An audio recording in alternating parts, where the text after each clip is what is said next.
सुमिज़ान bank की जानब से मेरा घर मेरा आशीना हाउसिंग स्कीम के तहत रजिस्ट्रेशन का बाकायदा आगाज़ कर दिया गया है।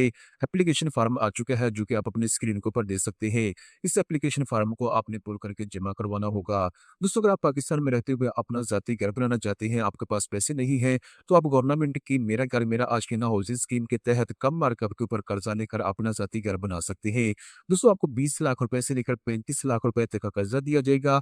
इस कर्जे को दोस्तों आपने 20 साल के अंदर-अंदर महाना किस्त के साथ वापस करना होगा। दोस्तों, अगर आप 5 मरले का ज़ाती घर बनाना चाहते हैं या बना-बनाया फ्लैट या अपार्टमेंट परचेज़ करना चाहते हैं, तो आप कर्जा हासिल कर सकते हैं।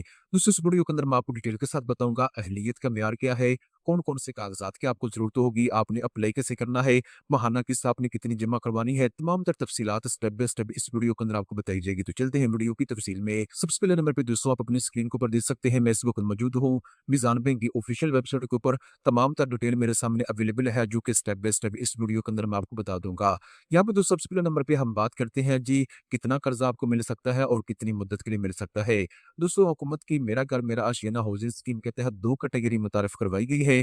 पहली कैटेगरी के तहत दोस्तों आपको 1 लाख रुपए से लेकर 20 लाख रुपए का कर्जा मिल सकता है। तो इस कर्जे के ऊपर आपने 5% तक मार्कअप पे करना होगा पहले 10 साल के लिए। बाकी जो दूसरे 10 साल होंगे, 11 से 20 साल, इन 10 सालों के अंदर आपने मीज़ान बैंक की पॉलिसी के मुताबिक इनके मार्कअप रेट के मुताबिक आपने इनको सूद पे करना होगा। इसके बाद दोस्तों दूसरी कैटेगरी के तहत आप 20 लाख रुपए से लेकर 35 लाख रुपए का कर्जा ले सकते हैं।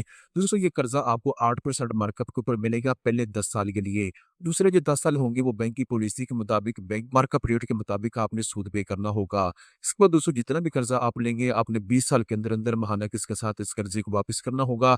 इसके बाद दोस्तों 5 मरले का ज़ाती घर बनाने के लिए आप ये कर्जा हासिल कर सकते हैं। अगर आपने फ्लैट या अपार्टमेंट परचेज़ करने के लिए कर्जा लेना है, तो ज़्यादा से ज़्यादा अपार्टमेंट या फ्लैट का एरिया 1360 स्क्वायर फीट तक होना चाहिए।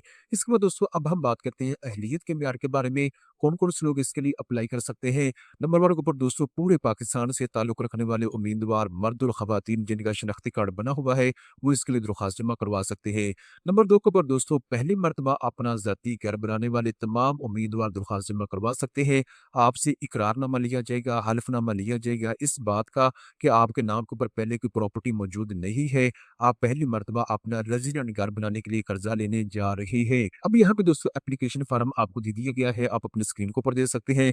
जैसे एप्लीकेशन फ़ॉर्म के ऊपर आप क्लिक करेंगे, आपके सामने 3 किस्म के फ़ॉर्म ओपन हो जाएँगे। दोस्तों, अगर आपको ताल्लुक तनख्वाहदार तबके से है, तो सबसे पहले वाला जो एप्लीकेशन फ़ॉर्म है, इसके ऊपर आपने क्लिक करना है। अगर आपका ताल्लुक बिज़नेसमैन तबके से है, तो फिर आखिरी नंबर के ऊपर जो तीसरे नंबर के ऊपर है, इस एप्लीकेशन फ़ॉर्म के ऊपर आपने क्लिक करना होगा। अगर आप इनफॉर्मल इनकम एप्लीकेशन फ़ॉर्म हासिल करना चाहते हैं, तो फिर आपने दूसरे नंबर के ऊपर क्लिक करना होगा। दोस्तों, मेरा ताल्लुक तनख्वाहदार तबके से है, तो मैं पहले नंबर के ऊपर क्लिक करता हूँ। एप्लीकेशन फ़ॉर्म मेरे सामने ओपन हो चुका है, जो कि आप अपनी स्क्रीन के ऊपर देख सकते हैं। अच्छा, तमाम तर पर्सनल इन्फॉर्मेशन आपसे ली जाएगी। इसके बाद जी कितने कर्जे की आपको ज़रूरत है, वो डिटेल आपसे ली जाएगी। इसके बाद दोस्तों एम्प्लॉयमेंट की डिटेल आपसे ली जाएगी। इसके बाद ज़रूरी कागज़ात आपने इस फॉर्म के साथ लगाने होंगे। इसके बाद दोस्तों हल्फ़नामा आपसे लिया जाएगा और इसके बाद दोस्तों 2 रेफ़रेंस आपने इनको फ़राहम करने होंगे, 2 बंदे आपने इनको फ़राहम करने होंगे, जो कि आपकी गारंटी फ़राहम करेंगे कि आप इनको पैसे वापस करेंगे। इसके बाद दोस्तों आपने इसके ऊपर सिग्नेचर करने हैं और आपने बैंक में इसको जमा करवा देना है। अब दोस्तों हम बात करते हैं कौन-कौन से डॉक्यूमेंट्स की आपको ज़रूरत होगी, कौन-कौन से कागज़ात आपने इनको जमा करवाने होंगे। यहाँ पे दोस्तों लिस्ट आप अपने स्क्रीन के ऊपर देख सकते हैं। सबसे पहले नंबर पर दोस्तों एप्लीकेशन फ़ॉर्म आपको चाहिए होगा। इसके बाद दोस्तों दूसरे नंबर पर प्रोडक्ट की फैक्ट शीट आपको चाहिए होगी, ये बैंक से आपको मिल जाएगी, इसकी कॉपी अपने साथ लगानी होगी। इसके बाद दोस्तों शनाख्ती कार्ड की कॉपी का आपको ज़रूरत होगी। अगर आप 2 बंदे मिलके अप्लाई कर रहे हैं, तो दोनों के शनाख्ती कार्ड की कॉपी की आपको ज़रूरत होगी। इसके बाद दोस्तों एक तस्वीर आपने साथ लगानी होगी। अगर आप 2 बंदे मिलके अप्लाई कर रहे हैं, तो दोनों की 2 तस्वीरें आपको चाहिए होंगी। इसके बाद दोस्तों undertaking for first time honour की डिटेल आपको चाहिए होगी। बेसिकली एक इकरारनामा आपने इनको जमा करवाना होगा, आपने इस एप्लीकेशन फॉर्म के साथ लगा के जमा करवाना होगा। इसके बाद दोस्तों प्रूफ ऑफ अलाइनमेंट आपके पास होना चाहिए, ट्रांसफर लेटर आपके पास होना चाहिए। अगर आपकी प्रॉपर्टी मॉर्गेज के ऊपर है, तो उसकी डिटेल आपके पास होनी चाहिए, ठीक है? अगर आपके पास 5 मरला का प्लॉट मौजूद है, आप उसके ऊपर कंस्ट्रक्शन के लिए कर्जा लेना चाहते हैं, तो प्लॉट के तमाम तर कागज़ात क्लियर होने चाहिए और उनकी कॉपी आपके पास मौजूद होनी चाहिए। इसके बाद दोस्तों अगर आपका ताल्लुक तनख्वाहदार तबके से है, तो प्रूफ ऑफ एम्प्लॉयमेंट आपके पास होना चाहिए, ठीक है? एम्प्लॉयमेंट लेटर आपके पास है या एम्प्लॉयमेंट सर्टिफिकेट सर्टिफिकेट है तो आप इनको जमा करवा सकते हैं। इसके बाद दोस्तों नीचे आते हैं तो अगर आपको तलब तनख्वाहदार तबके से है तो सैलरी स्लिप की आपको ज़रूरत होगी। इसके अलावा सैलरी सर्टिफिकेट अगर आपके पास है तो आप इनको जमा करवा सकते हैं। इसके बाद दोस्तों 6 महीने का बैंक स्टेटमेंट आपने इनको जमा करवाना होगा। याद रखिएगा जो सैलरी स्लिप आप इनको जमा करवाएँगे वो 60 डेज़ से ज़्यादा पुरानी नहीं होनी चाहिए और इसके अलावा दोस्तों जो सैलरी स्लिप है वो ओरिजिनल होनी चाहिए, ठीक है? तो दोस्तों ये वो तमाम तर कागज़ात जो आपने अपने फ़ार्म के साथ लगा के फ़ार्म को आपने बैंक के अंदर जमा करवाना होगा। नंबर के ऊपर क्लिक करना होगा। दोस्तों मेरा तलब तनख्वाहदार तबके से है तो मैं पहले नंबर के ऊपर क्लिक करता हूँ। एप्लीकेशन फ़ॉर्म मेरे सामने ओपन हो चुका है जो कि आप अपनी स्क्रीन के ऊपर देख सकते हैं।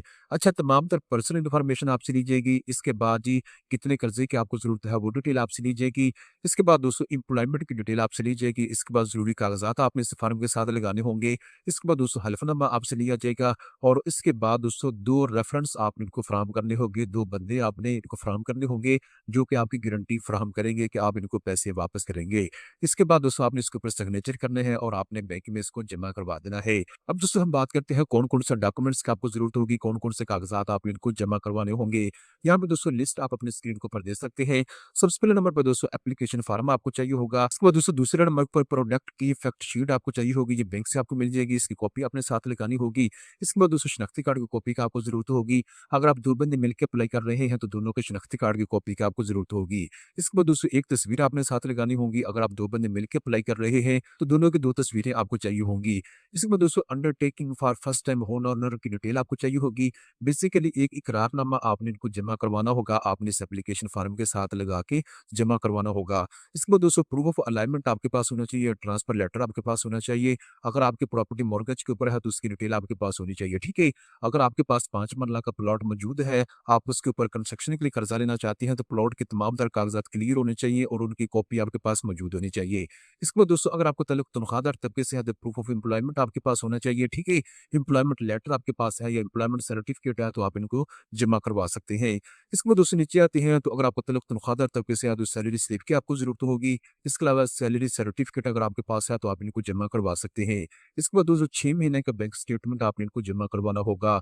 याद रखिएगा जो सैलरी स्लिप आप इनको जमा करवाएँगे वो 60 डेज़ से ज़्यादा पुरानी नहीं होनी चाहिए और इसके अलावा दोस्तों जो सैलरी स्लिप है वो ओरिजिनल होनी चाहिए, ठीक है? तो दोस्तों ये वो तमाम तर कागज़ात जो आपने अपने फ़ार्म के साथ लगा के फ़ार्म को आपने बैंक के अंदर जमा करवाना होगा। वो दोस्तों मीज़ान बैंक की जानिब से जो अहम ब्रांचें हैं एरिया वाइज़ उनके रिलेशनशिप मैनेजर का यहाँ पे नंबर आपको दे दिया गया है। अगर आपको घर बैठे किसी भी किस्म की मालूमात चाहिए तो ये पब्लिक नंबर है, आप इनके ऊपर राब्ता कर सकते हैं। किसी भी किस्म की आपको मालूमात चाहिए तो आप इनसे ले सकते हैं। सो आखिर में हम बात करते हैं जी अगर आप कर्ज़ा लेते हैं मीज़ान बैंक से मेरा घर मेरा आशियाना हाउसिंग स्कीम के तहत तो आपने माहाना किस्त कितनी जमा करवानी है। दोस्तों अगर आप 10 लाख रुपए तक का कर्जा लेंगे तो 6,600 रुपये आपकी माहाना किस्त बनेगी। अगर आप 15 लाख रुपए का कर्जा लेंगे तो आपकी माहाना किस्त 9,899 रुपये बनेगी। अगर आप 20 लाख रुपए का कर्जा लेंगे तो आपकी माहाना किस्त 13,199 रुपये बनेगी।